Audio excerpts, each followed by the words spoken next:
The champagne glass shattered against the marble floor. The sound cut through the elegant music like a gunshot. Every head in the grand imperial ballroom turned at once. 300 pairs of eyes, dripping with diamonds and judgment, all focused on one woman. Maya Rodriguez. She stood there in her simple black dress, next to James Montgomery, the richest man in Chicago. The whispers started immediately, rippling through the crowd like poison. Did she just spill her drink? How embarrassing. Poor James. But Maya didn't bend down to pick up the shattered glass. She didn't stammer an apology or blush with shame. She just stood there, calm and steady, with the smallest smile playing at the corners of her lips. Because Maya knew something they didn't. Something that would change everything in exactly 14 minutes. But to understand that moment, to really understand what was about to happen, I need to take you back. Back to where it all began. Back to 3 months earlier, when James Montgomery did something that shocked the entire city of Chicago. He married a woman no one had ever heard of. 3 months before that shattered glass, before that moment that would change everything, the news broke like a bomb across every gossip site and business magazine in Chicago. Billionaire James Montgomery marries mystery woman. Who is Maya Rodriguez? Montgomery's midlife crisis. He married a nobody. The headlines were brutal. The comments were worse. Because Maya Rodriguez wasn't from their world. She had no social media presence. No family connections. No designer wardrobe. No trust fund. No pedigree. She was just Maya, a quiet woman who worked at a small bookstore on the south side of Chicago. She wore the same comfortable black shoes every single day. She took the bus to work. She lived in a modest apartment with plants on the windowsill and secondhand furniture that she'd carefully restored herself. To Chicago's elite, to the people who measured worth in dollars and status, Maya Rodriguez was invisible. She was ordinary. She was nothing. And yet, somehow, she had married James Montgomery. A man who could have anyone. A man whose net worth had more zeros than most people could count. A man who had been on the cover of Forbes magazine 17 times. The wedding had been small. Intimate. Far too simple for someone of James's stature. His mother refused to come. She called it an embarrassment to the family name. His business partners sent expensive gifts but made convenient excuses. And the media? They had an absolute field day. One columnist wrote, "We can only assume James Montgomery has lost his mind." What else could explain this bizarre union with a woman who has nothing to offer? Another article suggested Maya must be pregnant. When that turned out to be false, they pivoted to calling her a gold digger. A con artist. A woman who had somehow tricked a billionaire into marriage. But James Montgomery didn't care what they said. He didn't care about the headlines or the gossip or his mother's cold silence. Because James had fallen in love with Maya Rodriguez the moment she corrected his French pronunciation in her bookstore. And nothing else mattered. It happened on a rainy Tuesday afternoon in April. James had walked into the Book Nook, a tiny bookstore tucked between a laundromat and a coffee shop on the south side. He was looking for a rare first edition, something his assistant couldn't track down through the usual channels. The store smelled like old paper and fresh coffee. Classical music played softly in the background. And behind the counter stood a woman with kind eyes and ink-stained fingers. Maya. She was reading when he walked in, so absorbed in her book that she didn't look up right away. When she finally did, she smiled, not the practiced, calculating smile James was used to from people who recognized him, but a genuine smile. The kind that reaches the eyes. "Can I help you find something?" she asked. James explained what he was looking for. Maya nodded, stood up, and walked directly to a shelf in the back corner. She pulled out the exact book he needed without hesitation. "This one," she said, handing it to him. Then she added something in French. A quote from the book, perfectly pronounced. James blinked. He responded in French. His French wasn't bad. He'd studied at an expensive private school. But he mispronounced a word. Maya gently corrected him. And then, just to prove it wasn't a fluke, she said something in Italian. Then German. James stood there, holding the book, completely stunned. "Where did you learn to speak like that?" he finally asked. Maya shrugged. "Here and there. Libraries. YouTube. I like languages. They help me understand people. But why do you work here?" The question came out before he could stop it. It sounded rude, judgmental, and he immediately regretted it. But Maya didn't seem offended. She just smiled again, that same genuine smile. "Because I love books," she said simply. "And I like people who read them. There was no pretense in her answer. No hidden agenda. Just honesty. James bought the book. But he came back the next week. Not because he needed another book, but because he wanted to talk to Maya again. He came back the week after that. And the week after that. Eventually, his weekly visits became daily visits. They talked about everything: poetry, history, philosophy, the small moments that make life worth living. And for the first time in his adult life, James Montgomery had conversations that didn't revolve around money, stocks, deals, or power. Maya never asked him for anything. She never mentioned his wealth. She treated him like a person, not a bank account. 2 months after they met, James asked her to dinner. Maya said yes, but only on one condition. "You can't talk about money," she said. "Not your money, not my lack of it, not business deals. Just be a person with me. Can you do that?" James agreed. And that dinner changed his life. They talked for 4 hours. About books they loved, places they dreamed of visiting, childhood memories, fears, and hopes. Maya told him about growing up poor, about her mother who worked 3 jobs to keep them fed, about learning to find joy in small things. A good book from the library, a perfect cup of coffee, the way sunlight looks coming through old windows. 6 months after that first conversation in the bookstore, James Montgomery got down on one knee in that same bookstore, between the shelves of poetry and philosophy. "I know we come from different worlds," he said. "I know people will judge us.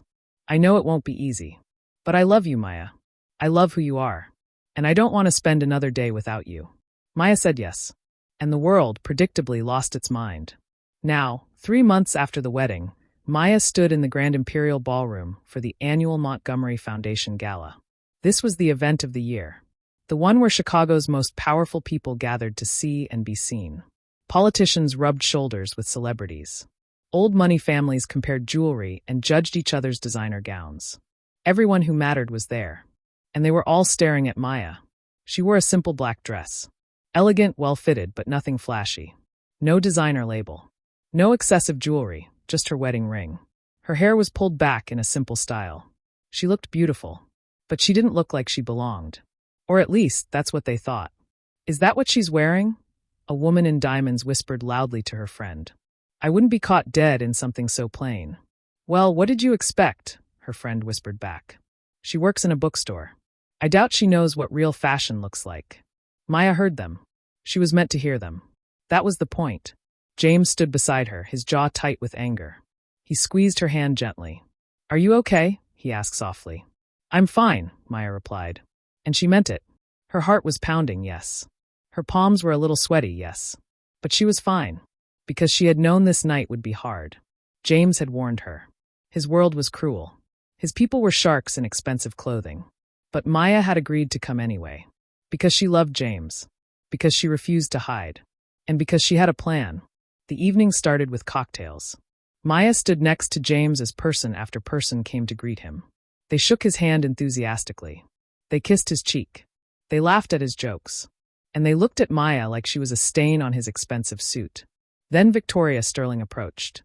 Victoria was old money. Old attitude. Old grudges. She wore a blood-red dress and a smile that never reached her cold blue eyes. "James, darling," she purred, air-kissing both his cheeks. Then her eyes slid to Maya.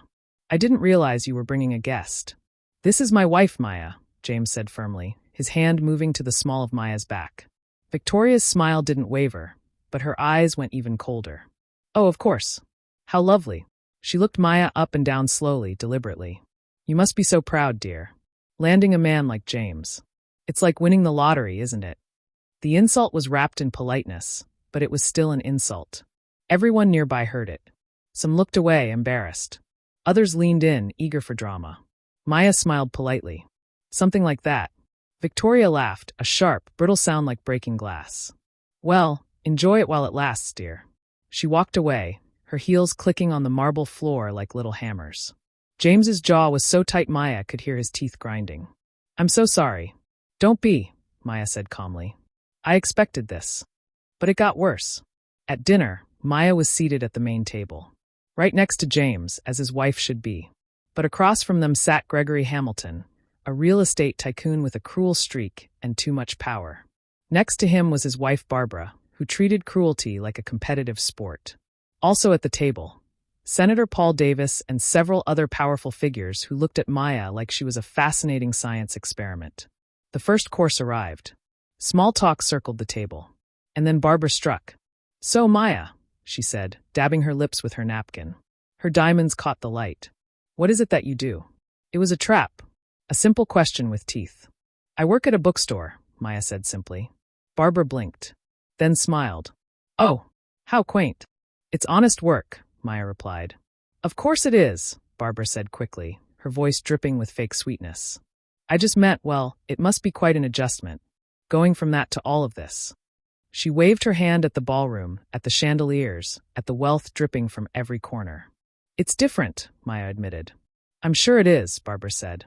Then Gregory leaned forward. His eyes were sharp and mean. "Tell me, Maya," he said slowly. "What exactly did you bring to this marriage?" The table went quiet. Even the senator looked uncomfortable. "Gregory," James started, his voice low and dangerous. But Gregory kept going. "I mean, James is a billionaire. He could have anyone. Literally anyone. Supermodels. Actresses. Women from the best families. So what made you so special?" The question hung in the air like smoke. Everyone at the table was watching. Waiting. Some looked horrified. Others looked eager. James's face turned red. "Gregory, that's enough." But Maya put her hand on James's arm. Gently. Calmly. "It's okay," she said.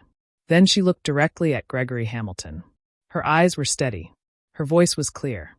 "I brought myself," she said. And that was enough for him. For a moment, Gregory just stared at her. Then his face twisted into a smirk. "How romantic," he said mockingly. Barbara laughed. It was a cruel sound. "Well, I suppose love is blind, as they say." The table erupted in polite, poisonous laughter. Maya felt her cheeks burn. But she didn't look away. She didn't apologize.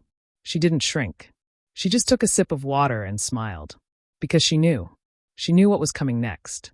And when it came, when her moment finally arrived, every single person in that ballroom would understand exactly what she had brought to this marriage. After dinner, the lights in the ballroom dimmed slightly. A spotlight illuminated the podium at the front of the room. It was time for the speeches, the part of the evening where the powerful congratulated themselves for their charity while sipping $1,000 champagne. James Montgomery stood and walked to the podium. The room fell silent immediately. When a billionaire speaks, people listen. "Good evening," James began, his voice strong and confident. "Thank you all for being here tonight.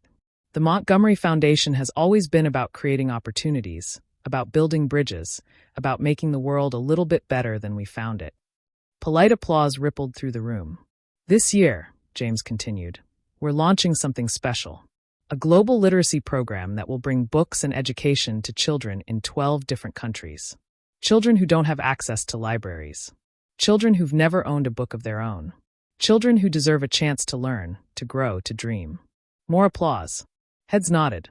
This was the kind of thing they expected, safe, predictable charity work they could feel good about. But then James said something that made the room hold its breath. "And I'm proud to say that this program was designed by someone very special. Someone who understands the power of words better than anyone I've ever met." He paused, his eyes finding Maya in the crowd. "My wife, Maya." The silence was deafening. Then came the polite applause. But underneath it, Maya could hear the whispers. "She designed it? Really? What does she know about running a program? This is embarrassing." James smiled at her from the podium, his eyes full of love and pride. "Maya," he said, "would you like to say a few words?" Maya's stomach dropped like a stone. This wasn't part of the plan. They hadn't discussed this. But James was looking at her with such confidence, such faith, that she couldn't say no. She stood up. Her legs were shaking. Every eye in the ballroom turned to watch her walk to the podium. She could feel their judgment like heat against her skin. She reached the microphone, took a breath, and then she spoke. "Thank you, James." Her voice was soft at first, but it was clear. It carried across the silent room. "I know many of you are surprised to see me here," she continued. "I know I don't look like I belong. I'm not from your world. I didn't grow up with money or connections or fancy schools." The room was so quiet you could hear the chandeliers tinkling softly in the air conditioning. "I grew up in a small apartment with my mother," Maya said. "She worked 3 jobs to keep us fed. 3 jobs. She cleaned office buildings at night.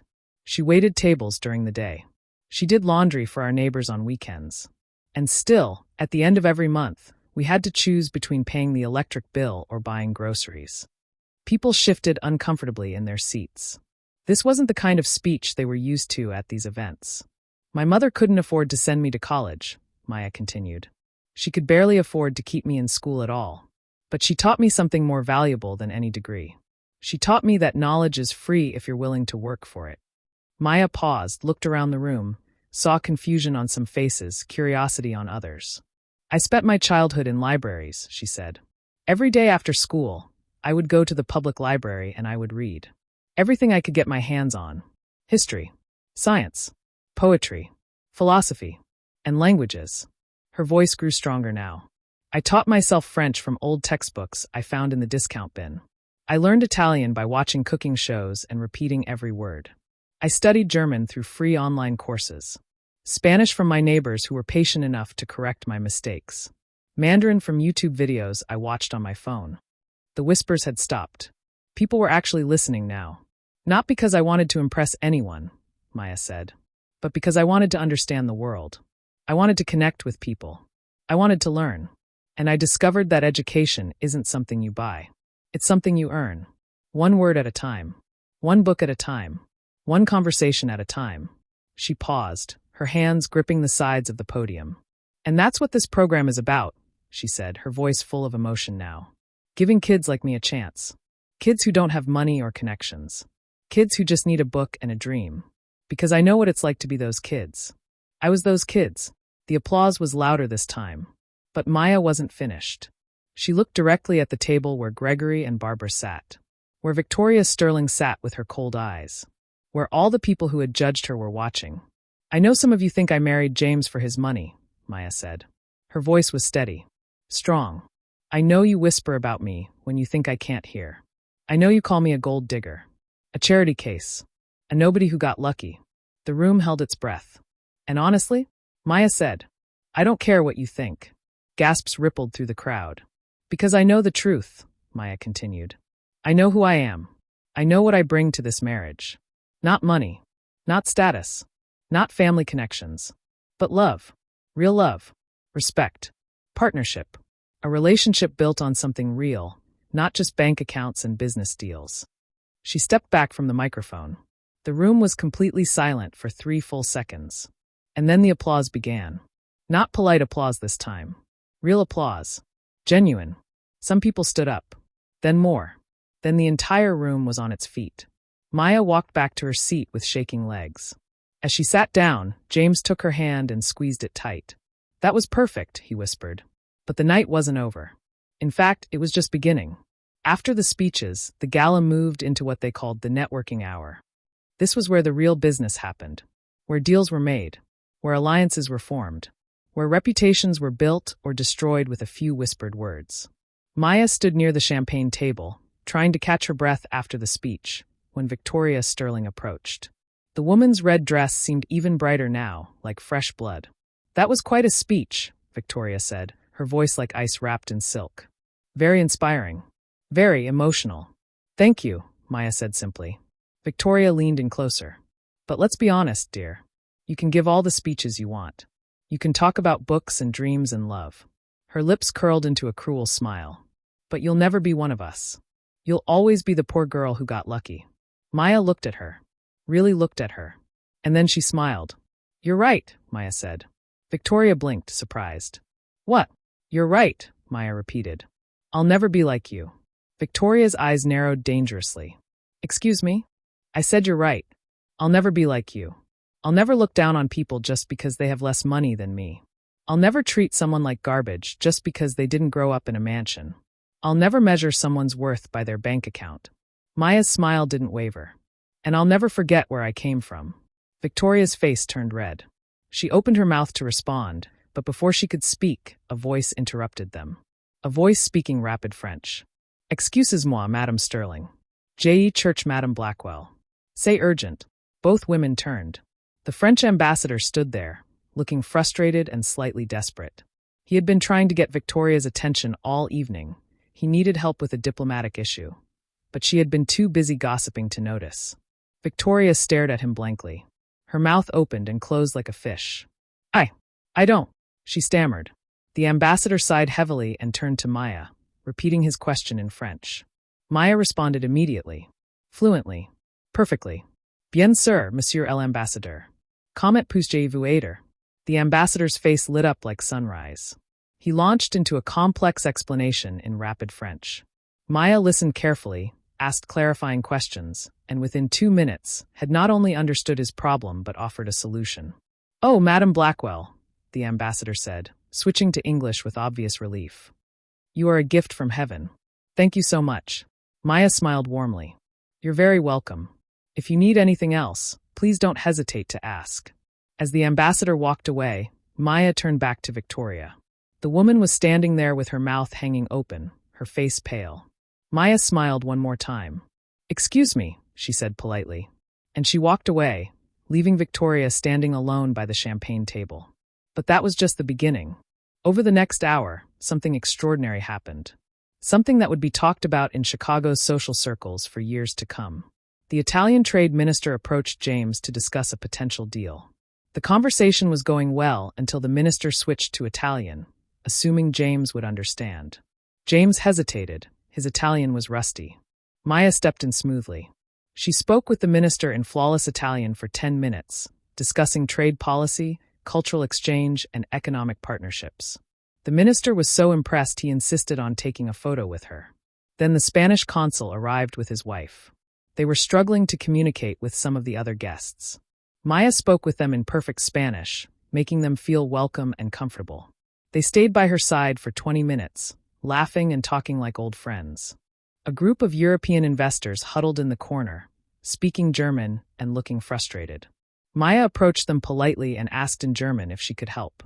For the next 15 minutes, she facilitated a conversation between them and several American business owners, translating seamlessly and helping them understand each other. And then came the moment that truly stunned everyone. A Chinese tech CEO named Wei Qin had flown in specially for the gala. He spoke limited English and had been standing awkwardly on the sidelines all evening, his translator having gotten sick at the last minute.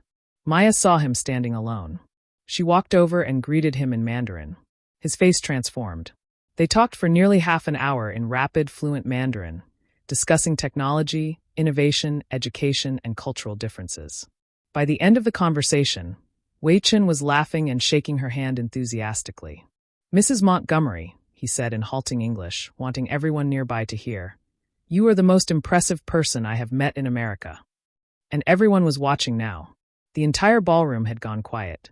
People had stopped their own conversations to watch Maya Rodriguez, the nobody from the South Side, speak 5 different languages fluently, effortlessly, like it was the most natural thing in the world. The whispers started again.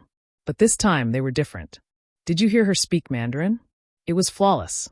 5 languages. She taught herself 5 languages. James didn't marry down. He married up. We were so wrong about her. Gregory Hamilton approached James with a pale face and trembling hands. The man who had been so cruel at dinner now looked small and ashamed. "James," he said quietly, I need to apologize. I had no idea your wife was so remarkable. So accomplished. I was completely out of line." James looked at him coldly. His voice was ice. "You weren't just out of line, Gregory," James said. "You were cruel. You tried to humiliate my wife in front of everyone. You treated her like she was worthless." I know, Gregory said quickly. "But I didn't understand." "You didn't understand what?" James interrupted. "You didn't understand that she was educated? That she was talented? So what? Does that matter?" Gregory looked confused. What do you mean?" "I mean," James said, his voice hard as steel, "that you should have been kind to her whether she spoke 5 languages or none. Whether she had a PhD or never finished high school. You should have been kind because she's a human being. Because she's my wife. Because basic decency should be the default, not something people have to earn." Gregory's face went from pale to gray. "I wanted to see who my real friends were," James continued.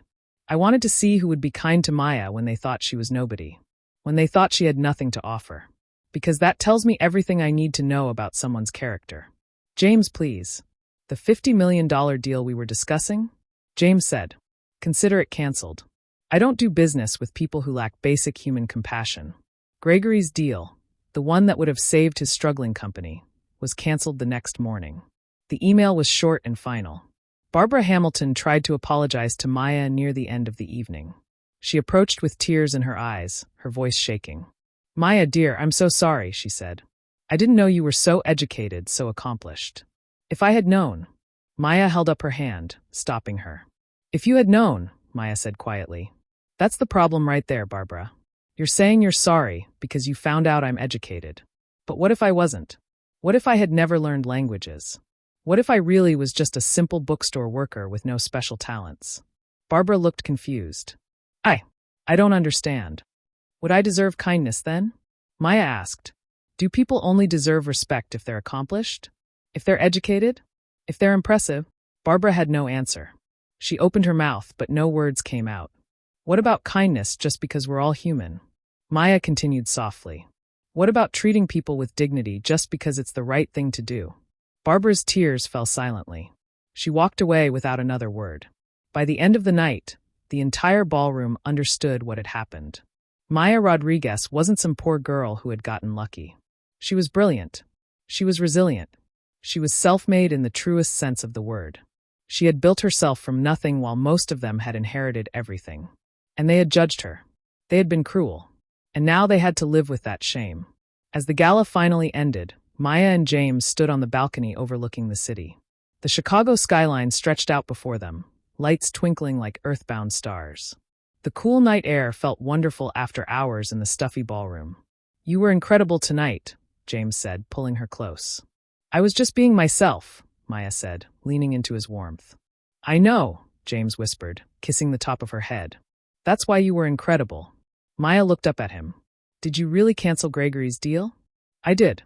And I'll cancel every deal with every person who disrespected you tonight. They need to learn that you're not just my wife. You're my partner, my equal. And if they can't see that, they don't deserve to work with me." "People will call you crazy," Maya said softly. James smiled. "Let them. I'd rather be crazy and happy than miserable and rich." They stood there in comfortable silence, holding each other as the city hummed below. And Maya realized something profound. She had spent her entire life being underestimated, being overlooked, being told she wasn't enough, that she came from the wrong neighborhood, that she didn't have the right education, that she would never amount to anything. But tonight, she had proven them all wrong. Not by changing who she was, but by being exactly who she had always been. The next morning, Maya woke up to her phone buzzing nonstop. The news had exploded across every social media platform, every gossip site, every business magazine. The quiet power of Maya Montgomery, how a bookstore worker became Chicago's most talked about woman. 5 languages and a heart of gold. Meet the genius behind James Montgomery's new initiative. Underestimated no more. Maya Montgomery proves that class has nothing to do with money. There were photos from the gala, videos of her speaking different languages, clips of her speech that had been recorded on people's phones and shared thousands of times. Maya read some of the comments. "I misjudged her completely. She's an inspiration. This is what real class looks like." But the attention made her uncomfortable. She didn't want to be famous. She didn't want to be praised. She had just wanted to be herself.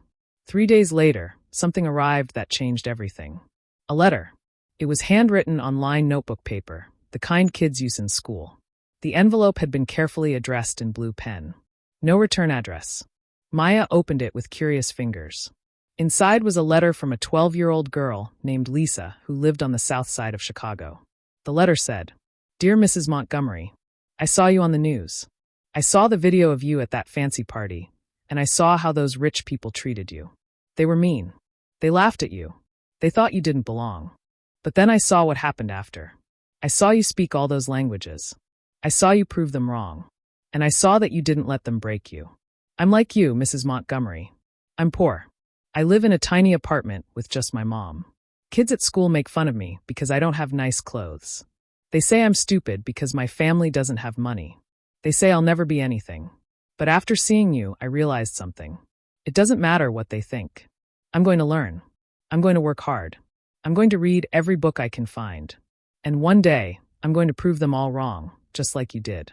Thank you for showing me that it's possible. Love, Lisa. P.S. Can you really speak 5 languages? That's so cool." Maya read the letter 3 times. By the 3rd time, tears were streaming down her face. This This was why she had gone to that gala. Not for the wealthy people in their expensive clothes. Not for the recognition or the praise. For Lisa. For every kid like Lisa who needed to know that being poor doesn't mean you're powerless. That your zip code doesn't determine your worth. That you can build yourself into something extraordinary, one book at a time, one word at a time, one dream at a time. Maya sat down immediately and wrote back. Dear Lisa, thank you for your beautiful letter. It means more to me than all the news articles and all the attention combined. You don't need to prove anyone wrong, sweetheart. You just need to prove yourself right. You just need to keep learning and growing and being kind. Those kids at school who make fun of you, they don't matter. Their opinions don't define you. Only you get to decide who you are and what you're capable of. Keep reading. Keep learning. Keep dreaming. And one day you'll look back and realize that the people who doubted you were never worth your worry. And yes, I really do speak 5 languages. But you know what? You can too. Start with one word. Then one sentence. Then one conversation. That's how I did it. That's how anyone can do it. If you ever need a book, come visit me at the Book Nook on 47th Street. I'll make sure you get whatever you want to read. Free of charge. Every kid deserves access to books. You're going to do amazing things, Lisa. I believe in you. Love, Maya. P.S. Being cool has nothing to do with money. It has everything to do with who you are on the inside. 6 months later, Maya stood in front of a crowd of journalists and nonprofit leaders to officially launch the Global Literacy Program. It was bigger than anyone had imagined. The program brought books to over 2 million children in 12 countries. It built libraries in villages that had never had one. It trained teachers. It created reading programs. It changed lives. And every single book in the program had the same dedication printed inside the front cover. For the dreamers. For the learners. For the ones who refused to be small. Keep growing. James's mother finally reached out. She called Maya directly, her voice thick with emotion. I was wrong about you, she said. I thought you weren't good enough for my son. I thought you were using him. But I was wrong. The truth is, he's the lucky one. Maya forgave her. Because holding on to anger only hurts the person carrying it. Life is too short for grudges. Victoria Sterling lost her position on the board of 3 different charities after her behavior at the gala went viral. Someone had recorded her cruel comments to Maya, and the internet hadn't been kind. She tried to apologize to Maya in a public letter, but Maya never responded. Some people don't deserve your energy. Gregory Hamilton lost much more than a business deal. He lost his reputation. Word spread fast in Chicago's business community that he had insulted Maya Montgomery. And in a city that now loved Maya, that was a career-ending mistake. His company went bankrupt within a year. But Maya didn't celebrate their downfalls. She didn't gloat or say, I told you so. She just kept working, kept building, kept helping kids like Lisa who needed someone to believe in them. Lisa came to visit the Book Nook every Saturday. Maya helped her pick out books, taught her French phrases, encouraged her dreams. 3 years later, Lisa would win a full scholarship to a prestigious high school. She would write her college essay about a woman in a black dress who taught her that poverty is not destiny. 1 year after the gala, on a quiet Sunday evening, Maya and James sat in their library. It was their favorite room in the house. Floor-to-ceiling bookshelves filled with thousands of books in dozens of languages. A fireplace crackling with warm flames. 2 comfortable armchairs facing each other, worn soft from use. A small table between them with 2 cups of tea growing cold as they read. This was where they spent every evening. Reading. Talking. Just being together. James looked up from his book. Watched Maya reading, her face peaceful and content in the firelight. Do you ever regret it? He asked softly. Maya looked up. Regret what? Marrying me. Dealing with all of this. The media. The judgment. That awful night at the gala. Maya closed her book and smiled. Not for a second. Even after everything they put you through? Especially after everything they put me through, Maya said. Because they taught me something important, James. They taught me that my worth isn't determined by their opinions. It's determined by me. By my choices. By the way I treat people. By the work I do. By the love I give. She paused, looked at him with those kind eyes he loved so much. And I like who I am, she said simply. I like the person I see when I look in the mirror. That's all that matters. James felt his throat tighten with emotion. I love who you are. Maya smiled. I know. That's why we work. They sat there in comfortable silence, the fire crackling, the books surrounding them like old friends. And Maya realized that this quiet moment, was worth more than all the galas and all the headlines and all the recognition in the world. Because at the end of the day, love isn't about money. It isn't about status. It isn't about what other people think or say or judge. It's about finding someone who sees you, really sees you. All of you. The broken parts and the beautiful parts. The poor childhood and the big dreams. The simple shoes and the brilliant mind. And choosing you anyway. Maya Rodriguez had been underestimated her entire life. By teachers who thought she wouldn't amount to anything. By people who judged her neighborhood. By wealthy strangers who measured her worth by her bank account. But she had never underestimated herself. She knew who she was. She knew what she was capable of. She knew her own worth. And that made all the difference. The world will always try to put you in a box. Try to tell you who you are and who you can be and what you deserve. But you get to decide. You get to write your own story. And if they laugh at you along the way, if they judge you, if they underestimate you, let them. Because one day, maybe not tomorrow, maybe not next year, but one day, they'll realize they underestimated the wrong person. Maya Montgomery started as a poor girl in a small apartment who loved books. She became a woman who changed the world. Not by becoming someone else. Not by pretending to be something she wasn't. But by refusing to be anything less than herself. And that is the most powerful thing any of us can do.